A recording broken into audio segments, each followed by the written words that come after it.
Oi pessoal, boa noite, tudo bom? Faz tempo que a gente não conversa, né?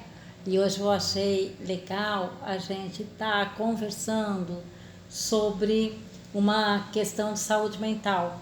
Janeiro é considerado janeiro branco, por quê? Porque se fala em saúde mental, se fala em alguns agravos de origem mental, emocional, se fala da luta antimanicomial.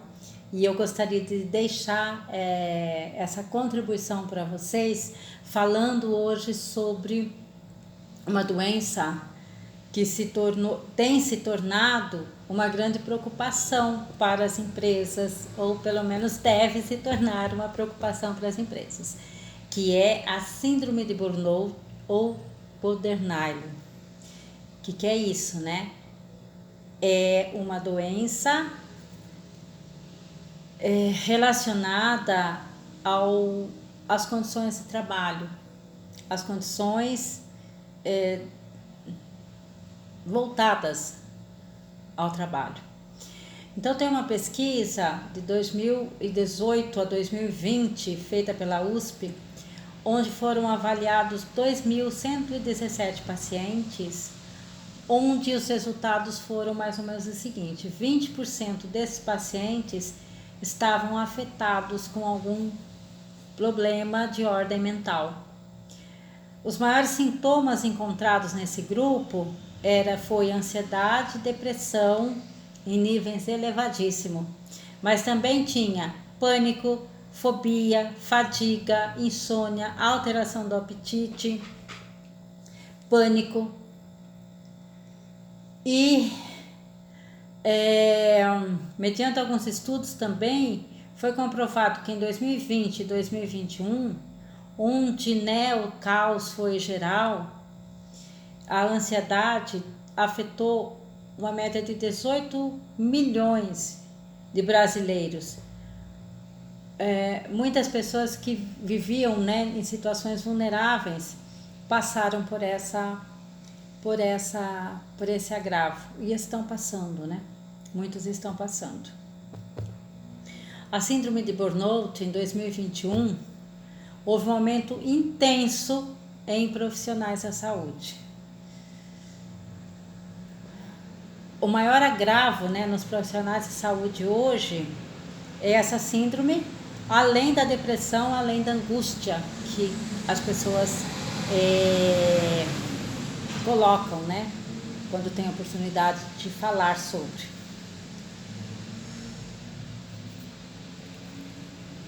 As condições de trabalho que nós estamos vivendo, que nós estamos passando, principalmente os profissionais de saúde, tem sido assim de grande contribuição, de forma negativa, para que haja um aumento da síndrome de Burnout, bem como de outros agravos relacionados à saúde mental e emocional.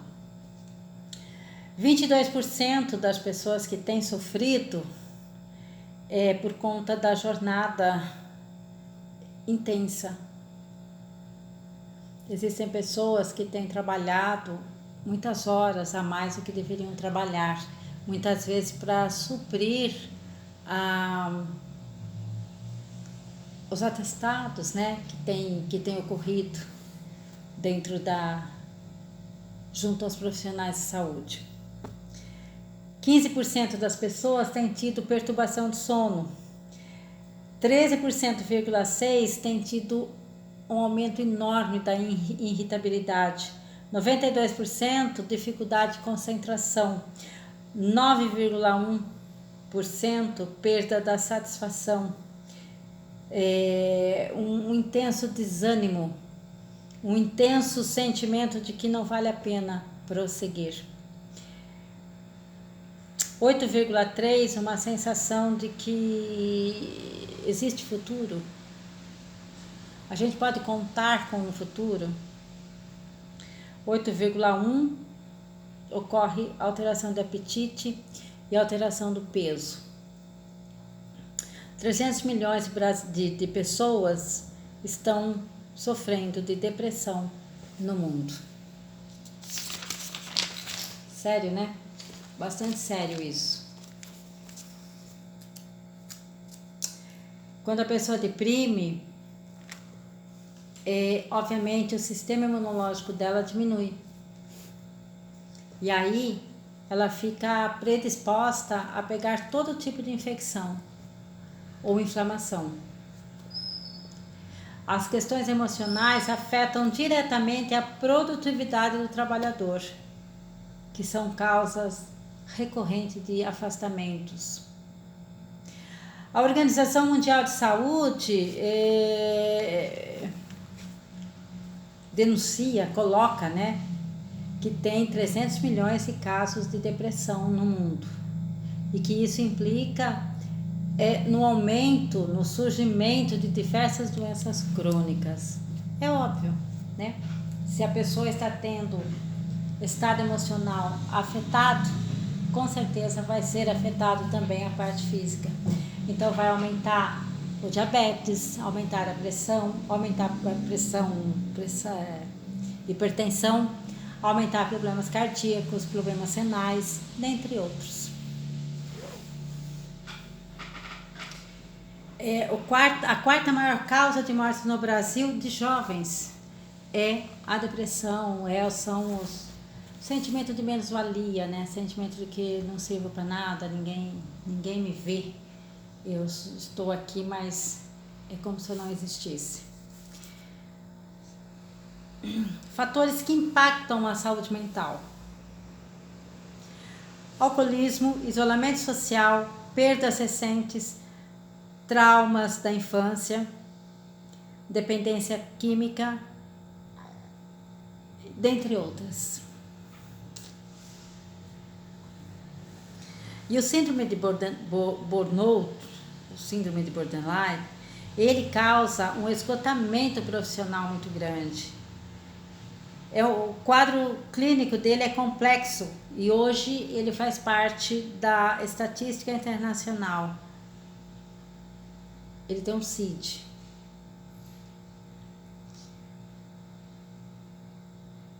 E tendo CID, ele precisaria muito ser tratado de uma forma mais séria, tá? Esse termo, burnout, ele quer dizer consumir-se. Consumir-se a tal ponto que chega um momento que ele não dá conta da própria vida.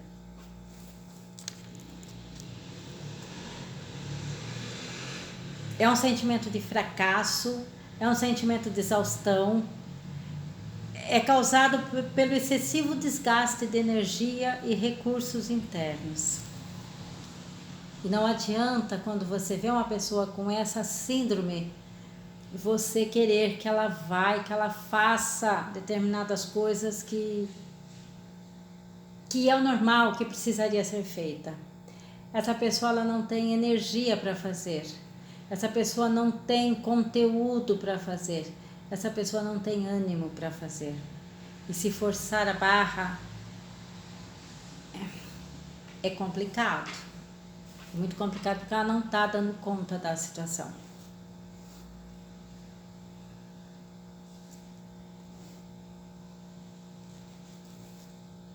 Manifestações, né, que inclui essa síndrome.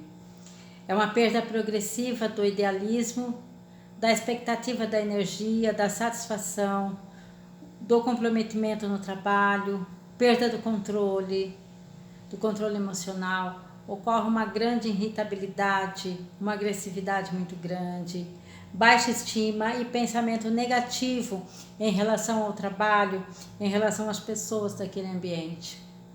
Chega um momento que a pessoa vai para o trabalho porque precisa ir, não que ela tenha prazer em fazer isso. E isso, gente, não é culpa dela, é proveniente do estado emocional que ela se encontra. A Organização Mundial reconhece essa síndrome de burnout como uma doença do trabalho e atinge as pessoas da vida profissional, da vida estudantil e pessoal, extremamente atribulada, levando-os ao limite do esgotamento físico, mental e emocional. Então essa pessoa ela precisa ser tratada, ser cuidada. Gera uma diminuição do rendimento profissional, gera uma grande frustração, uma incapacidade muito grande, e aí vai gerando ansiedade. E quando a pessoa de repente, ela ainda diante de tudo isso, ela trabalha no local onde tem metas para ela atingir, ela não vai dar resultado, não tem como, tá? Não tem como. A síndrome de burnout ou borderline é uma doença ocupacional e de responsabilidade empresarial. Pesquisa realizada em novembro de 1920 apontou que 78% dos profissionais de saúde apresentaram essa síndrome de borderline no período da pandemia, o qual é uma coisa óbvia, né? O profissional de saúde nesse momento da pandemia, ele foi e ele está sendo até hoje testado diariamente a sua saúde mental, o seu estado mental, o seu estado emocional.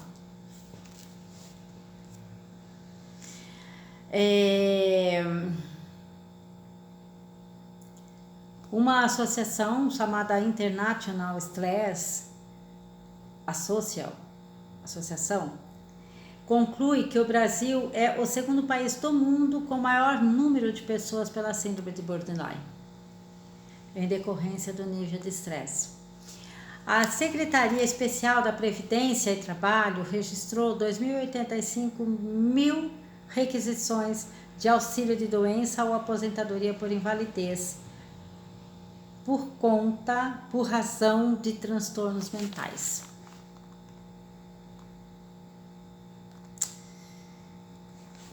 Estatísticas demonstram que a mulher tem sido mais afetada pelo estresse e pelo esgotamento em relação ao homem.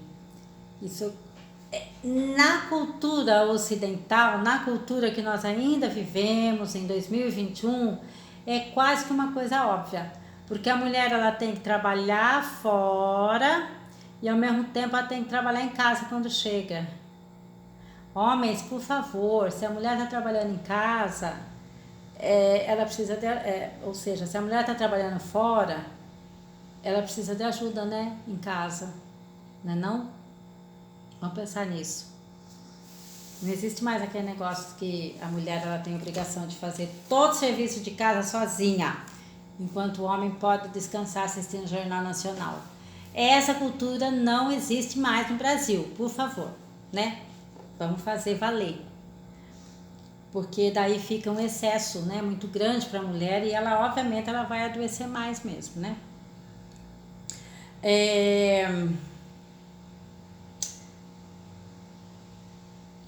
Profissionais de saúde, controladores, né, aqueles que fazem, né, uma jornada muito grande, exaustiva de trabalho, aqueles que precisam tomar decisões muito rápidas, eles já passam, só pelo fato de estarem nesse ambiente de trabalho, eles já passam por um estresse muito grande. E aí, com a demanda que às vezes aumenta, as situações que aumentam, que não são muito propícias, vai com certeza levar a pessoa a adoecer. Bom, existe algum meio de melhorar isso? Será que existe? Precisa existir, né, pessoal? Porque senão como é que nós vamos fazer? Então existe a forma de tratamento tradicional, que é aquela forma que a pessoa vai, por exemplo, agenda um psiquiatra, passa no psiquiatra. Se for um profissional bastante acolhedor, que tem uma boa escuta, a pessoa vai sair bem melhor e vai sair com certeza com uma receita que também precisa dar continuidade, né? Não adianta só ter a receita e não tomar a medicação. Ela vai melhorar. Mas além disso, existem algumas outras práticas que eu gostaria de deixar para vocês aqui como dica, como meio de ajudar, de contribuir com essa questão. Então vamos lá, a gente precisa separar um tempo para curtir a vida. A vida não é só trabalho. E quando a gente chega em casa, a gente precisa deixar o trabalho lá na empresa, se a gente for para a empresa. Ou se de repente a gente trabalha em casa, a gente precisa, parou de trabalhar, esquecer do trabalho, fazer outras coisas. Fazer coisas que sejam mais leves, que sejam mais agradáveis, tá? Porque o trabalho com certeza foi estressante, então agora você tem que esquecer o trabalho e procurar fazer algo que seja mais leve. Valorizar a convivência social e viver intensamente da forma que a gente gosta de viver. Ser grato, né, pelas coisas, fazer exercício físico, seja lá qual for. É importante fazer exercício físico, porque quando a gente vai estar fazendo exercício físico, a gente vai estar focando em coisas mais leves, tá? Então faz uma caminhada e enquanto estiver fazendo caminhada, pense em coisas mais leves, pense em coisas mais positivas, vai fazendo projetos de vida. A gente precisa ter projeto de vida, tá? Mesmo que a gente não consiga realizar, mas a gente precisa ter o projeto de vida. E é óbvio que quando a gente tem um projeto de vida e a gente foca nesse projeto, a gente vai realizar sim. Ter uma dieta saudável, tá? Usar mais alimentos leves, que não seja tão açucarado, salgado, gorduroso. Nunca mais vai comer esses alimentos? Não. Pode comer, mas que não seja diário. A gente precisa ter uma alimentação mais saudável. Procurar tomar sol quando houver possibilidade, porque isso vai estar trazendo mais energia para o nosso organismo. O sol, ele é uma fonte de energia, além de outras coisas, né? Como por exemplo, sintetizar a vitamina D, que é muito importante para o nosso organismo, que também a falta de vitamina D, lembrando que a falta de vitamina D, ela leva a estados depressivos, tá? A falta da vitamina D leva a estados depressivos. Então, usar alimentos que tenham vitamina D, tomar vitamina D e tomar sol para sintetizar tudo isso e ficar melhor. Ter padrões de sono saudável, ter horário para dormir, de preferência não deixar celular junto com a gente no quarto, na cama, né? Porque isso vai atrapalhar nosso sono com certeza.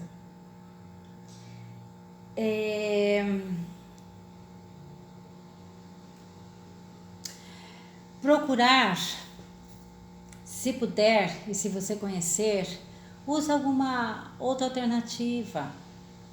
Usa a medicação, né, que o psiquiatra receitou, mas junto com isso, usa algum outro procedimento alternativo. Isso ajuda bastante, como por exemplo, floral de Bach, barra de axis, acupuntura, aurículo, tá bom?